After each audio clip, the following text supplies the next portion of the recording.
Good morning, everyone. So today we will continue with chapter number 6, that is life processes. और आज का हमारा topic है respiration in human beings.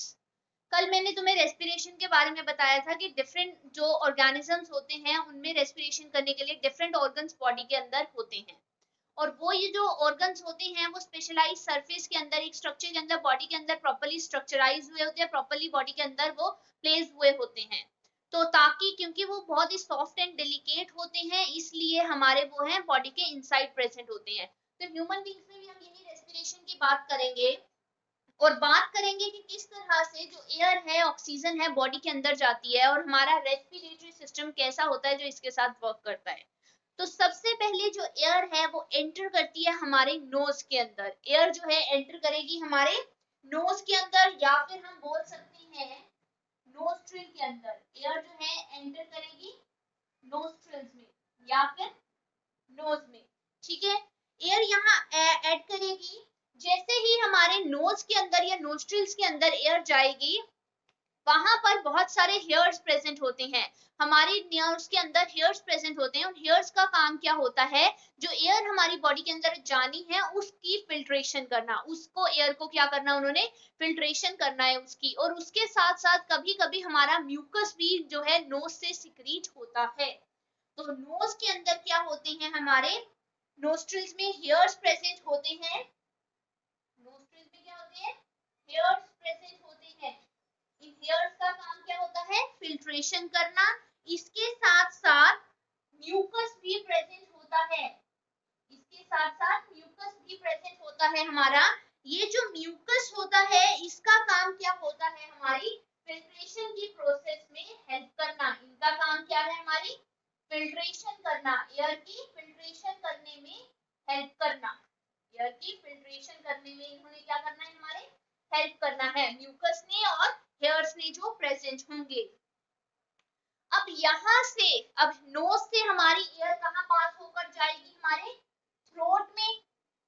Throat से हमारी एयर जो है पास होकर जाएगी लंग्स में, हमारे गले में जाएगी, देन हमारे लंग्स में जाएगी, एयर जो है पास होकर जाएगी। यहाँ पर जो चीज जो दिमाग में रखने वाली है, जो ये थ्रोट होता है, यहाँ थ्रोट के पास रिंग्स ऑफ कार्टिलेजेस प्रेजेंट होती हैं। Rings of cartilage, it is very important. यहाँ पर क्या प्रेजेंट है, रिंग्स ऑफ कार्टिलेजेस जो है थ्रोट के अंदर प्रेजेंट होती है।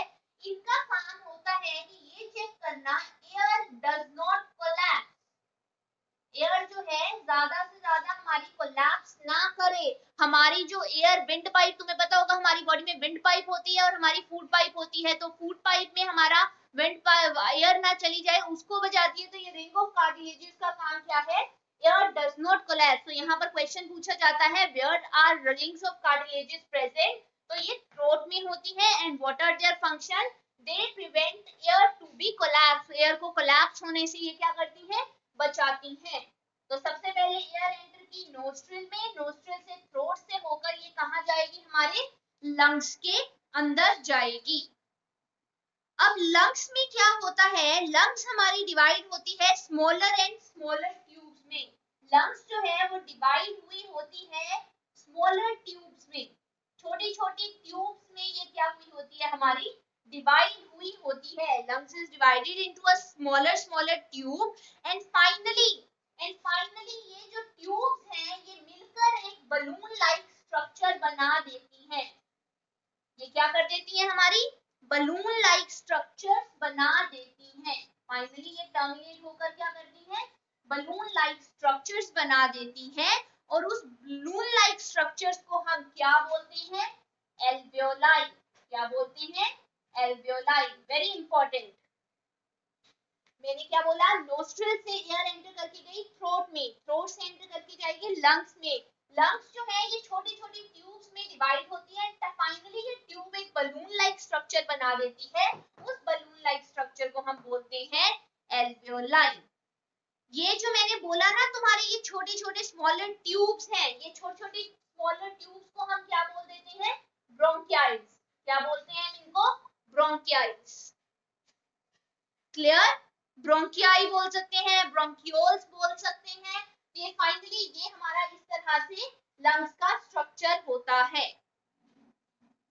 अगर तुमसे पूछे कि लंग्स का स्ट्रक्चर क्या है, पहले तो लंग्स छोटी छोटी ट्यूब्स जिनको ब्रोंकियाल्स बोलते हैं उनमें डिवाइड होती है, finally terminate into a balloon like structure जिसका नाम है एल्वियोलाई। अब यहाँ पर क्या होता है, अब हमारी जो एल्वियोलाई है, दिस एल्वियोलाई, ये जो एल्वियोलाई है ये कंटेन करती है, या फिर हम बोलें ये जो एल्वियोलाई है हमारी, यहाँ पर इस एल्वियोलाई के अंदर एक्सचेंज ऑफ गैसेस होता है, गैसेस का exchange, that is CO2 and oxygen का एक्सचेंज जो है हमारा कहाँ पर होता है, इसी एल्वियोलाई के अंदर होता है। जो एल्वियोलाई की वॉल्स होती हैं वहां पर नेटवर्क होता है ब्लड वेसल्स का, मतलब बहुत सारी ब्लड वेसल्स जो हैं यहाँ पर हमारी प्रेजेंट होंगी। Here you can see in the book में देखो ये हमारा नेसल पैसेज है, नाक से हमारी एयर एंटर की, माउथ कैविटी है, ये फेरिंक्स, लैरिंक्स, ट्रैकिया से होती हुई ये देखो हमारा लंग्स का स्ट्रक्चर है, जो छोटी छोटी देखो ये छोटी छोटी ब्रोंकियाइज में क्या हुआ है, डिवाइड है, एंड फाइनली ये देखो ट्यूब लाइक स्ट्रक्चर्स जो हैं ये इन्होंने बलून लाइक स्ट्रक्चर बनाया है, जिसको हम इस तरह से ये छोटी छोटी ब्रांचेस ने बलून लाइक स्ट्रक्चर बनाया है, जिसको हम बोल देते हैं एल्वियोलाई बोल देते हैं। तो यहाँ पर एक्सचेंज ऑफ गैसेस होगा, कार्बन डाइऑक्साइड एंड ऑक्सीजन का। एल्वियोलाई के अंदर बहुत सारी ब्लड वेसल्स जो हैं प्रेजेंट होती हैं। जैसे ही हम सांस लेते हैं, व्हेन वी ब्रीथ इन, हम सांस लेते हैं जिस टाइम पर, उस टाइम पर क्या होता है, हमारी रिब्स जो होती हैं वो लिफ्ट अप हो जाती हैं। रिब्स क्या होती हैं हमारी, लिफ्ट हो जाती हैं। हमारा जो डायफ्राम होता है that got flattened, वो फ्लैटेंड हो जाता है। जैसे ही हम सांस लेते हैं ऑक्सीजन अंदर आती है, लिफ्ट्स जो हमारी रिब्स हैं वो ऊपर की तरफ उठती हैं, lifts of ribs, and diaphragm जो है वो फ्लैटेंड हो जाता है।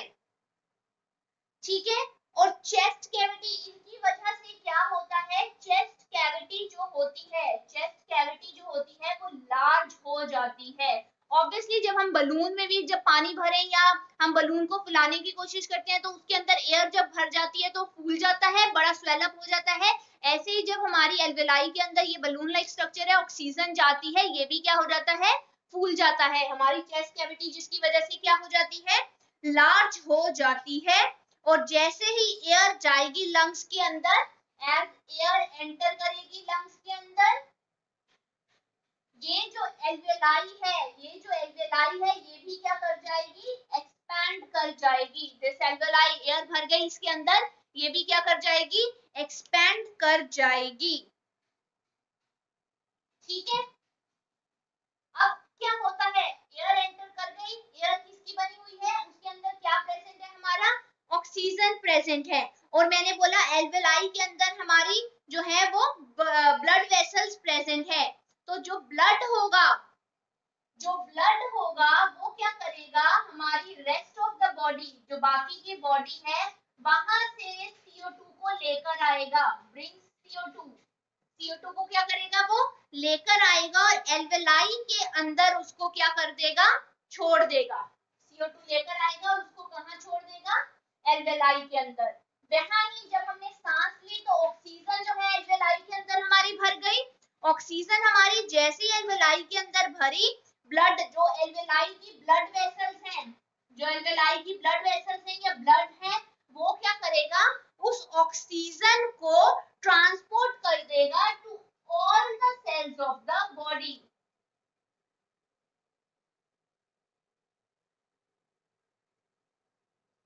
मैंने क्या बोला, एल्वियोलाई के अंदर हमारी क्या है, ब्लड वेसल्स प्रेजेंट होती हैं। ये ब्लड वेसल्स के अंदर ब्लड होगा।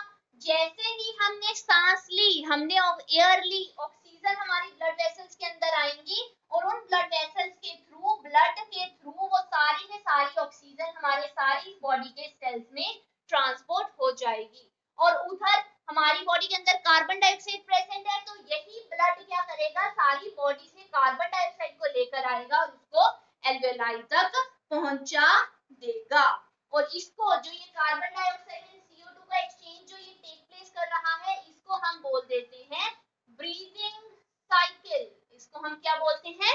Breathing cycle. जब भी हम कार्बन डाइऑक्साइड का हमारी बॉडी से रिलीज आउट होना होता है और ऑक्सीजन बॉडी के अंदर आनी होती है, हमेशा थोड़ा सा अमाउंट, हमेशा क्या होता है? थोड़ा सा अमाउंट, रेजिड्यूल वॉल्यूम, हमेशा थोड़ा सा अमाउंट एयर का हमारी बॉडी में रहता है। ये हमारी बॉडी में, अब देखो एकदम से सारी कार्बन डाइऑक्साइड बॉडी से रिलीज हो जाएगी और ऑक्सीजन अभी हम तक पहुंची नहीं होगी तो इंसान मर सकता है। तो हमेशा जब तक हमारी बॉडी के सभी सेल्स को ऑक्सीजन मिलनी है उस टाइम पीरियड के तक के लिए थोड़े से अमाउंट ऑफ एयर हमेशा हमारी बॉडी में रहती है और उसको हम क्या बोलते हैं? Residual volume. जब एयर अंदर आनी है और कार्बन डाइऑक्साइड बाहर जानी है, थोड़ा सा वॉल्यूम एयर का हमेशा अंदर रहता है ताकि हमारी बॉडी जो है ऑक्सीजन को कंज्यूम कर सके और कार्बन डाइऑक्साइड को रिलीज आउट कर सके। तो ये हमारा ब्रीदिंग साइकिल था जिसमें मैंने बोला सबसे पहले नोस्ट्रिल्स में एयर जाएगी, देन वो थ्रोट के पास जाएगी जहां रिंग्स ऑफ कार्टिलेजेस प्रेजेंट है, देन लंग्स के पास जाएगी हमारी, देन लंग्स में स्मॉलर ट्यूब्यूल्स हैं जिनको हम ब्रोंकियाइज कहते हैं, finally they terminate into a balloon like structure called as alveoli. और ये जो एल्वियोलाई है यहाँ पर ब्लड वेसल्स प्रेजेंट है और यहीं पर ही कार्बन डाइऑक्साइड एंड ऑक्सीजन का एक्सचेंज जो है टेक प्लेस करता है। ठीक है, तो this is about the breathing cycle. ये हमारा ब्रीदिंग साइकिल है जो कि इस तरह से हमारा चलता है। अब क्या होता है, अब जैसे हमारे एनिमल्स की बॉडी बड़ी होती जाएगी, तो मैंने सिंपल कहा था सिंगल सेल ऑर्गेनिज्म में तो डिफ्यूजन से हर प्रोसेस का काम हो जाएगा। हम में या फिर जैसे जैसे किसी ऑर्गेनिज्म की बॉडी बड़ी हो जाएगी तो अकेला डिफ्यूजन की प्रोसेस से एक्सचेंज टेक प्लेस नहीं कर पाता, तो उनको एक रेस्पिरेटरी पिगमेंट की जरूरत होती है। किसकी जरूरत होती है? रेस्पिरेटरी पिगमेंट की जरूरत होती है। ये जो रेस्पिरेटरी पिगमेंट होता है ये क्या करता है? ऑक्सीजन को एयर से, ये क्या करता है? ऑक्सीजन को एयर से लेकर आता है और उसको बॉडी तक पहुंचाता है, या सारे सेल्स और टिश्यूज तक बॉडी के ऑक्सीजन को पहुंचाता है। ठीक है, और ह्यूमंस के अंदर ये जो रेस्पिरेटरी पिगमेंट है उसका नाम है हीमोग्लोबिन। उसका नाम है हीमोग्लोबिन। ये जो हीमोग्लोबिन है ये टेट्रामर मॉलिक्यूल होता है, मतलब कि ये एक टाइम पर 4 ऑक्सीजन मॉलिक्यूल्स को बाइंड कर सकता है। एक टाइम पर इसके साथ इस तरह से 4 ऑक्सीजन के मॉलिक्यूल्स जो हैं वो बाइंड कर सकते हैं। तो ऑक्सीजन के मॉलिक्यूल क्या करते हैं? इसकी बहुत हाई एफिनिटी होती है ऑक्सीजन के लिए। हीमोग्लोबिन की हाई एफिनिटी होती है फॉर ऑक्सीजन। कार्बन डाइऑक्साइड के लिए लेस एफिनिटी होती है। हीमोग्लोबिन की हाई एफिनिटी है ऑक्सीजन के लिए, इसलिए ये ऑक्सीजन के मॉलिक्यूल्स को ज्यादा बाइंड करता है as compare to the carbon dioxide molecule. और ये पिगमेंट हीमोग्लोबिन कहाँ पे प्रेजेंट होता है? हमारी आरबीसीज के अंदर ये पिगमेंट जो है प्रेजेंट होता है। ठीक है, तो हमारी बॉडी में ऑक्सीजन के अगर हमें ट्रांसफर करना है, ऑक्सीजन हमें चाहिए, तो उसमें कौन हेल्प करेगा? हमारा हीमोग्लोबिन हेल्प करेगा। और जब हमारी जो कार्बन डाइऑक्साइड है, ये तो हमने ऑक्सीजन की बात कर ली कि ऑक्सीजन हीमोग्लोबिन के साथ बाइंड करेगा और हमारी बॉडी के सभी सेल्स तक पहुंच जाएगा, लेकिन जो कार्बन डाइऑक्साइड है वो मोर सोल्यूबल होती है इन वाटर। वो पानी के अंदर ज्यादा सोल्यूबल होती है as compare to the oxygen. Oxygen से ज्यादा वो सोल्यूबल होती है पानी के अंदर।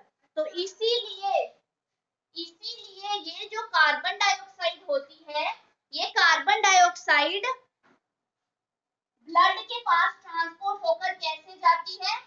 ब्लड के पास ट्रांसपोर्ट होकर कैसे जाती है? इन सोल्यूबल फॉर्म, पानी में घुली हुई। इस CO2 को ब्लड ट्रांसपोर्ट कैसे करता है? इन सोल्यूबल फॉर्म। तो हमारी बॉडी में ऑक्सीजन आती है हीमोग्लोबिन के साथ बाइंड होकर और कार्बन डाइऑक्साइड पानी में घुली हुई होती है एंड देन वो सोल्यूबल फॉर्म में ही एल्वियोलाई के पास पहुंचती है। तो ये था हमारा रेस्पिरेशन इन ह्यूमन बीइंग्स के बारे में।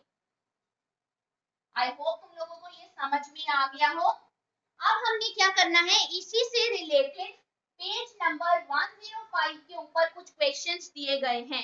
पहला क्वेश्चन है, how is CO2 and oxygen transported in human beings.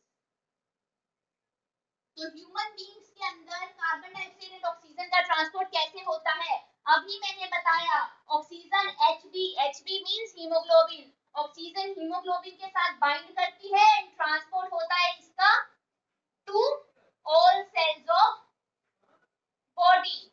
और वहीं पर कार्बन डाइऑक्साइड जो है सोल्यूबल फॉर्म में ट्रांसपोर्ट होती है। ये कैसे ट्रांसपोर्ट होती है, सोल्यूबल फॉर्म में ट्रांसपोर्ट होती है बॉडी के अंदर। और ये दोनों ट्रांसपोर्ट होकर किसके पास चले जाते हैं, एल्वेओलाई के पास। कैसे, through blood vessels, through blood vessels. Carbon dioxide भी एल्वेओलाई के पास जाएगी ब्लड वेसल्स के थ्रू, और ऑक्सीजन जो हम एयर लेंगे वो भी कहां पे आएंगी, एल्वेओलाई के अंदर आएंगी। तो ये फर्स्ट क्वेश्चन का आंसर हो गया। सेकंड क्वेश्चन है, ये थर्ड क्वेश्चन है तुम्हारी बुक में पेज नंबर 105 पर। How are lungs design, how are lungs design to maximize the area for exchange of gases. Gases की एक्सचेंज के लिए लंग्स का एरिया कैसे मैक्सिमाइज होता है। तो मैंने बताया लंग्स जो है वो छोटी छोटी ट्यूब्स में, tube like structure, smaller tubes में, जिसका नाम होता है ब्रोंकियाइज या फिर हम ब्रोंकियोल्स बोल देते हैं, उसमें डिवाइड हुई होती है।